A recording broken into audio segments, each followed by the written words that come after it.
Oi, pessoal. Estamos de volta para a nossa próxima aula, nossa quinta aula. Eu sou o professor Cleives, estou responsável pelos sextos anos. E hoje vamos falar sobre fato histórico. O que é o fato histórico, né? Então, nós começamos com esse slide, né, onde nós temos aí a palavra história, né, e várias indagações. O que é? Para que serve? Por que estudar? Para que estudar? Então, isso todos os anos e começo de anos, nós enfrentamos esses questionamentos dos alunos. Então, é para isso que nós estamos aqui, para tentar responder isso aí. Então, história, pessoal, vem do grego isto. A estudação da palavra história, pela primeira vez, foi na Grécia Antiga. Ela origina-se de isto, palavra grega que significa testemunho. Depois, a história foi identificada como narração. Isto é, o historiador seria um memorialista escrevendo no presente sobre os acontecimentos do passado. Mais tarde, ela continuou sendo entendida como narrativa, mas ganhou uma finalidade didática, ensinar e criar modelos de comportamentos para os seres humanos. Então aqui nós vamos ter a imagem de Heródoto, que é o pai da história, tá? É um historiador grego, né? A palavra história tem sua origem nas investigações de Heródoto. O grego Heródoto, que viveu no século V a.C., é considerado o pai da história. O primeiro historiador, pois foi o pioneiro na investigação do passado para obter o conhecimento histórico. Então aqui nós vamos ter o Heródoto, né, o pai da história. Então, história é processo dinâmico, narração de fatos, ciência dos homens do tempo, estudo do passado, estudo da ação dos homens. Então tudo isso inclui dentro do que é a história. Para o historiador francês Marc Bloch, história se define assim: ciência, homem, tempo e estudo. Ou homem, ciência, estudo e tempo. Para que estudar história? Então, uma pergunta também corriqueira dentro das salas de aulas. Muitos alunos, eles, né, não gostam até da disciplina, né? Dizem, para que eu vou estudar isso? Para que serve, né? Então, um dos principais objetivos da história é resgatar os aspectos culturais de um determinado povo ou região, para o entendimento do processo de desenvolvimento. Entender o passado também é importante para compreender o presente. Então, olha só, percebam, né? Por que estudar história? Então, para resgatar o quê? Né? Resgatar costumes, né? Cultura. Então, para que nós possamos compreender o nosso presente. Então, entender o passado também é importante para compreender o presente. Então, está aí a nossa afirmação, né? Então, qual o objetivo do estudo da história? Então, a ideia que o passado passa a ser objeto de uma ciência é absurda. O objeto da história, por natureza, é o homem, né? Então, isso é uma afirmação do Marc Bloch. Então, não que o passado é objeto da história, mas o homem, o que ele fez no passado e deixou no passado, tá? Que nós podemos vivenciar através do estudo da história. A história tem auxílio de outras ciências. Então, olha só, a ciência não está só, pessoal. Tá? Aliás, a história ela não está só, né, nesse trabalho de investigação do passado. Nós vamos ter a antropologia, que estuda o homem e suas relações, né? Ela estuda tanto o homem no passado como também no presente, né, na nossa atualidade. Vamos ter a paleontologia, que estuda os fósseis, no caso aí dos animais, dos dinossauros, né? Nós vamos ter a paleografia, que estuda as escritas antigas, como a escrita cuneiforme, o aramaico, o hebraico, né? Serve para traduzir tudo isso para nossas línguas atuais, português e inglês. Vamos ter a arqueologia, que estuda a cultura material dos povos antigos. Então, o que é que ela estuda? Né? Como fala, a cultura no geral. Quem é o responsável pelas informações, pelos dados, pela pesquisa? Então, quem é responsável por tudo isso? O historiador, ele tem a função, né, fundamental da construção do processo histórico. Então, é ele que vai reconstruir tudo isso através das pesquisas das fontes históricas. Então, vamos aqui observar qual é o trabalho do historiador. Observamos aqui essa imagem aí. Tá? Então, o que é que ele faz? Ele interpreta os fatos históricos, analisa registros que foram deixados, busca vestígios que possam fornecer informações à investigação, estuda documentos e fontes históricas. Então, bora lá. O que são esses documentos e fontes históricas? Então, esses documentos podem ser contratos de compra e venda, leis, né? Recibos, tá? E busca vestígios. O que são esses vestígios? A história, ela é tida como um detetive, um policial, né? Que já assistiu aí um filme aí sobre CSI, que ele começa a investigar lá um crime. Então o historiador tem essa mesma função. Ele começa a buscar os vestígios, pegadas, restos de materiais, de objetos, tá? Tudo isso são vestígios. Construções antigas, né? Isso é uma coisa bem mais fácil de se encontrar do que cacos de cerâmica, essas coisas. Tá? Analisa registros que foram deixados. Então, os historiadores também têm essa função de analisar registros, né? Cartas, né? Dedicatórias. Tudo isso são registros deixados, né? Pelas sociedades do passado. Então, cabe, portanto, ao historiador interpretar as sociedades humanas do passado e não apenas narrar os fatos, datas e personalidades.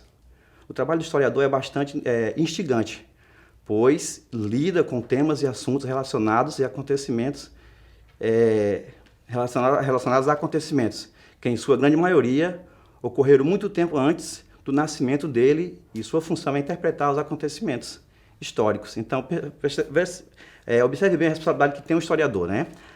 Interpretar os acontecimentos históricos, acontecimentos que ocorreram antes do nascimento do próprio historiador. Então, as técnicas, as fichas, entrevistas, perguntas, catalogação de dados, entre outros, dão segurança para realizar cientificamente o trabalho do historiador.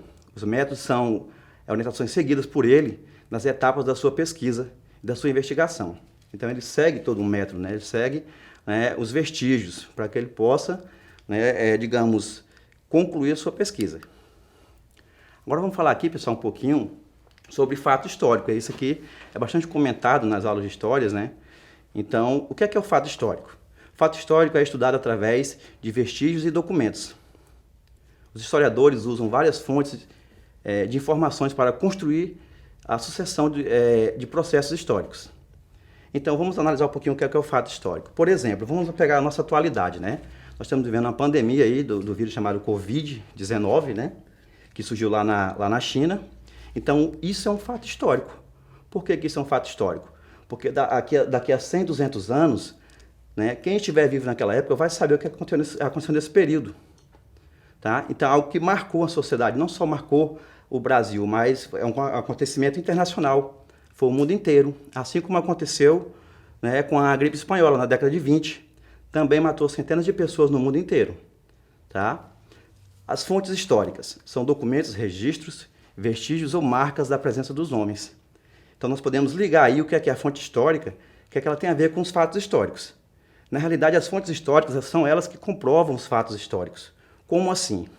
Então, daqui a 100, 200 anos, por exemplo, pode ser que um aluno ele queira saber se realmente isso aconteceu.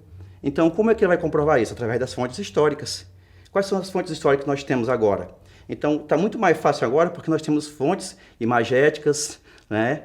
Por exemplo, os jornais televisionados, os jornais escritos, né? Além disso, nós vamos ter documentos médicos, tudo isso que vão comprovar que o Covid-19 aconteceu no ano de 2020. Tá? Então, isso são fontes históricas, são as fontes que vão comprovar os fatos históricos. Espero que vocês tenham compreendido essa parte aí. Então, olha só, é importante saber, as fontes históricas são constituídas por elementos que o homem fez e deixou no passado, como eu acabei de citar agora há pouco, né?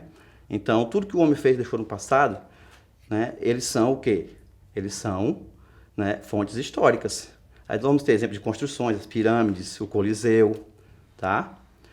Os monumentos, templos, esculturas, pinturas e outros objetos, em geral, são considerados vestígios. Então, esses são os vestígios do passado, né? Fontes históricas podem ser fontes escritas, documentos oficiais, como contratos, registros contábeis, né? Registros de cartórios, publicações científicas, letras de música, etc. Tudo isso são fontes históricas, tá? Além das fontes materiais, que nós vamos ter as fontes imateriais, tá? Tudo isso são vários tipos de fontes, tá? Fontes orais são entrevistas, né? Os relatos, os causos, as lendas, os mitos, entre as manifestações verbais. Então, olha só, as fontes orais, elas são tudo aquilo que é passado através da oralidade. Nós temos um filme que sempre é passado pelos professores nas escolas, Narradores de Javé. Então, lá, ele trabalha com todo tipo de fonte, mas as fontes orais são uma das principais, né? Eles querem construir a história lá da sua cidade, do seu povo, e aí eles começam a entrevistar várias pessoas. Então, isso é um exemplo de fontes orais. É importante saber, né? Todos os bens, móveis, imóveis, naturais, que possuem um valor significativo para a sociedade, pode ser estético, artístico, documental, social, espiritual ou ecológico, compõem seu patrimônio histórico. Então vamos ter um exemplo de patrimônio, né? Construções, por exemplo, né? Conjunto de bens materiais e imateriais que contam a história de um povo e sua relação com o meio ambiente. É legado que herdamos do passado e que transmitimos às gerações futuras. Aí tem um exemplo aí da cerâmica marajoara, tá? Cerâmica marajoara, e vamos ter também construções de monumentos antigos, igrejas antigas, como estão vendo nessa imagem aí, né? Da igreja de Nossa Senhora da Conceição de Sabará. E o patrimônio material, o que seria isso? Então, as práticas, representações, expressões, conhecimentos e técnicas, os saberes, os modos de fazer, as formas de expressão, celebrações, as festas, danças populares, lendas, músicas, costumes e outras tradições. Tudo isso são o quê? Patrimônio material. Então, música, né, como eu acabei de citar, né, a receita de uma alimentação, né, a religiosidade, tudo isso é patrimônio imaterial. Tudo aquilo que você não pode pegar, mas que pode ser expressado através do movimento do corpo, da fala e assim por diante. Então vamos aqui, pessoal, vamos fazer um pequeno exercício, né? Uma pequena sugestão de atividade. O que é isso aí? O aluno aqui, ele vai ser, nessa atividade, ele vai ser o historiador. O aluno deverá produzir um texto sobre a história da sua vida, utilizando como fonte de informação os registros escritos, fotográficos, relatos orais, a respeito da sua própria vida, da sua própria família, por exemplo, né? Até mesmo os registros materiais, como os prédios antigos, os galpões próximos à sua casa. Então é importante ressaltar que nessa atividade, o aluno é o historiador. E sua narrativa deve ter como base as fontes utilizadas, que são as fotografias dos seus pais, né, de quando ele era criança, os relatos, né, de quando ele era dos mais velhos, do avô, tudo isso faz parte dessa produção da sua história pessoal. Então, olha só, vamos recapitular, né, pessoal? História inclui todo o traço e vestígio de tudo que o homem fez e pensou desde o seu primeiro aparecimento sobre a Terra. Essa é uma frase do Peter Buck lá, né? E aqui nós vamos ter as referências, tá? Vamos ter 5 atividades ainda no site da Secretaria, o site Eduque, tá? E quero agradecer pela atenção de todos.